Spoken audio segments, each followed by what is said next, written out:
Welcome to 823 real estate ವೀಕ್ಷಕರೇ. ಬನ್ನಿ ಇವತ್ತು ನಮ್ಮ ಚನ್ನಪಟ್ಟಣದಲ್ಲಿರೋ ಒಂದು 4 ಎಕರೆ 20 ಗುಂಟೆ ಅಂದರೆ 4.5 ಎಕರೆ ತೆಂಗಿನ ತೋಟ ನೋಡ್ಕೊಂಬರೋಣ.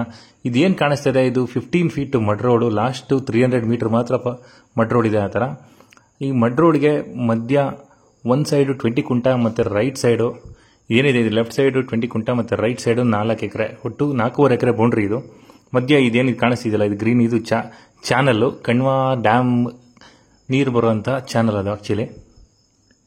ನೋಡಿ, ಇದು 4 ಎಕರೆ ಬೌಂಡ್ರಿ. ಆ ಕಡೆ ಇರೋದು 20 ಕುಂಟೆ, ರೋಡಿಂದ ಆ ಕಡೆಗೆ 20 ಕುಂಟೆ ಇದೆ, ಈ ಕಡೆ 4 ಎಕರೆ ಇದೆ. ಟೋಟಲ್ ರೋಡ್ ಫೇಸಿಂಗ್ಗೆ ಆಲ್ಮೋಸ್ಟ್ ಒಂದು 200 ಅಡಿ ಬರುತ್ತೆ, 200ಗಿಂತ ಜಾಸ್ತಿ ಬರುತ್ತೆ. ನಾನೀಗ ತೋಟದ ಮಧ್ಯ ಒಂದು ರಸ್ತೆ ಮಾಡಿದ್ದಾರೆ ಇವರು ಓಡಾಡೋದಕ್ಕೆ ಅಂತ. ಆ ರಸ್ತೆಯಲ್ಲಿ ವಿಡಿಯೋ ಮಾಡ್ತಾ ಇದ್ದೀನಿ. ರೈಟ್ ಸೈಡ್ಗೆ ಮತ್ತು ಲೆಫ್ಟ್ ಸೈಡ್ಗೆ ತೋಟ ಇದೆ. ಒಟ್ಟು 4 ಎಕರೆ ತೋಟ ಇದು. ಆ ಕಡೆ 20 ಕುಂಟೆ ಹೇಳಿದ್ನಲ್ಲ. ಇದು ಬಂದ್ಬಿಟ್ಟು ನಾರ್ತ್ ಫೇಸಿಗೆ ರೋಡ್ ಬರುತ್ತೆ, ಜನರಲ್ ಪ್ರಾಪರ್ಟಿ. ಈ ತೋಟ ಬಂದ್ಬಿಟ್ಟು ಹೈವೇಯಿಂದ ಒಂದು 8 ಕಿಲೋಮೀಟರ್ ದೂರ ಆಗುತ್ತೆ. ಕೆಂಗೇರಿಯಿಂದ 58 ಕಿಲೋಮೀಟರ್ ದೂರ ಇದೆ ನಮ್ಮ ಕೆಂಗೇರಿಯಿಂದ, ಬೆಂಗಳೂರು ಕೆಂಗೇರಿಯಿಂದ. ಮೆಜೆಸ್ಟಿಕ್ಕಿಂದ ಅಂದರೆ ಒಂದು 70 ಕಿಲೋಮೀಟರ್ವರೆಗೂ ಆಗುತ್ತೆ. ಒಟ್ಟು 200ರಿಂದ 250 ತೆಂಗಿನ ಮರಗಳಿದ್ದಾವೆ. 2 ಬೋರ್ವೆಲ್ ಇದೆ ತೋಟದಲ್ಲಿ. ಸಪ್ರೇಟಾಗಿ ಒಂದು TC ಕೂಡ ಇದೆ. ಬೋರ್ವೆಲ್ ಪಾಯಿಂಟ್ ಬಂದಾಗ ನಾನು ತೋರಿಸ್ತೀನಿ. ಮತ್ತು red soil complete drip irrigation ಮಾಡಿದ್ದಾರೆ. ಟೋಟಲ್ 4.5 ಎಕರೆಗೂ.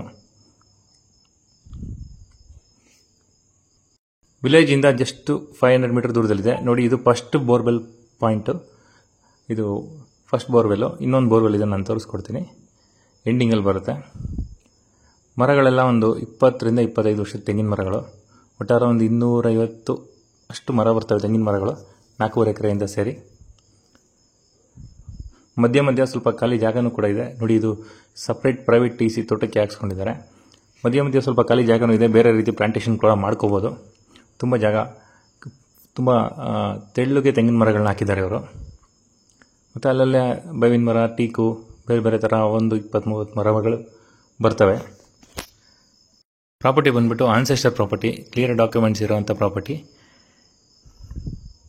ನೋಡಿ, ಇದು ಸ್ಪೇಸ್ ಅವ್ರ ತೋಟದಲ್ಲಿ ಮನೆ ಕಟ್ಟೋದಕ್ಕೆ ಎಂಥ ಜಾಗ ಬಿಟ್ಕೊಂಡಿದ್ದಾರಂತೆ. ಸೊ ಕಾರಣಾಂತರಗಳಿಂದ ತೋಟನ ಮಾರ್ತಿರೋದ್ರಿಂದ ಹಾಗೆ ಬಿಟ್ಕೊಂಡಿದ್ದಾರೆ. ಫಾರ್ಮ್ ಹೌಸ್ ಮಾಡ್ಕೊಳ್ಳೋದಕ್ಕಂತೂ ಪರ್ಫೆಕ್ಟ್ ಜಾಗ. ಈ ತೋಟಕ್ಕೆ ಬರೋಕ್ಕಿಂತ ಮುಂಚೆನೇ ಒಂದು ಫಾರ್ಮ್ ಹೌಸ್ ನೋಡಿದೆ, ಅದ್ಭುತವಾಗಿ ಕಟ್ಟಿದ್ರು. ಸೊ ಅದೇ ಥರ ಇದು ಒಂದು ಫಾರ್ಮ್ ಹೌಸ್ ಮಾಡ್ಕೊಳ್ಳೋವಂಥ ಜಾಗ. ಒಟ್ಟಾರೆ 4 ಎಕರೆ 20 ಕುಂಟೆ ಬೌಂಡ್ರಿ. ಇದು ಎಕ್ಸಾಕ್ಟಾಗೆ ಸ್ಕ್ವೇರ್ ಶೇಪಲ್ಲಿದೆ. ರೆಕ್ಟ್ಯಾಂಗಲ್ಲು, ಲೈಟ್ ರೆಕ್ಟ್ಯಾಂಗಲ್ ಅಂತ ಹೇಳ್ಬೋದು. ಹೇಳಿದ್ನಲ್ಲ, ರೆಡ್ ಸಾಯಿಲು. ಆಲ್ಮೋಸ್ಟ್ ಪ್ರಾಪರ್ಟಿ ಎಂಡಿಗೆ ಬಂದಿದ್ದೀನಿ. ತೋಟನ ಚೆನ್ನಾಗಿ ಇಟ್ಕೊಂಡಿದ್ದಾರೆ ವ್ಯವಸಾಯ ಮಾಡಿಕೊಂಡು. ಸೊ ಇವರು ಎಳ್ಳೀರಿಗೆ ಅಂತ ಕೊಟ್ಬಿಟ್ಟಿದ್ದಾರಂತೆ ತೋಟನ. ಸೊ ಮರದಲ್ಲಿ ಹಂಗಾಗಿ ಕಾಯಿಗಳು ಅಷ್ಟಿಲ್ಲ. ಎಳ್ಳೀರು ಕೊಯ್ಲು ಮಾಡ್ಕೊಂಡು ಹೋಗಿದ್ದಾರಂತೆ ರೀಸೆಂಟಾಗೆ. ಒಂದು ಫಾರ್ಮ್ ಹೌಸ್ ಮಾಡ್ಕೊಳ್ಳೋದಕ್ಕೆ ಯಾವ ಥರ ಇರಬೇಕು ಆ ಥರ ಪರ್ಫೆಕ್ಟ್ ಜಾಗ ಇದು. ನೋಡಿ, ಸೆಕೆಂಡ್ ಬೋರ್ವೆಲ್ ಪಾಯಿಂಟು ಅಲ್ಲಿ ಕಾಣಿಸ್ತಾ ಇದೆಯಲ್ಲ, ಅದು ಸೆಕೆಂಡ್ ಬೋರ್ವೆಲ್ ಪಾಯಿಂಟು. ಮತ್ತು ಈ ತೋಟದಿಂದ ಜಸ್ಟ್ 300 ಮೀಟರ್ಗೆ ಲೇಕ್ ಇದೆ. ಈ ತೋಟ ಆದಮೇಲೆ ಒಂದು ತೋಟ ಬಿಟ್ಟು ಇಮಿಡಿಯೇಟ್ ಲೇಕ್ ಇದೆ, ದೊಡ್ಡ ಲೇಕು. ಸೊ ವಾಟರ್ ಸೋರ್ಸ್ಗೆಲ್ಲ ಏನು ತೊಂದರೆ ಇಲ್ಲ. 2 ಬೋರಲ್ಲೂ ಪ್ರೆಸೆಂಟ್ ರನ್ನಿಂಗ್ ಇದೆ. ನಮ್ಮ ವೀಡಿಯೋಸ್ ಹೆಚ್ಚು ನೋಡ್ತಾರೆ. ಲೈಕ್ ಮಾಡಿ, ಕಮೆಂಟ್ ಮಾಡಿ, ಶೇರ್ ಮಾಡಿ. Thank you friends.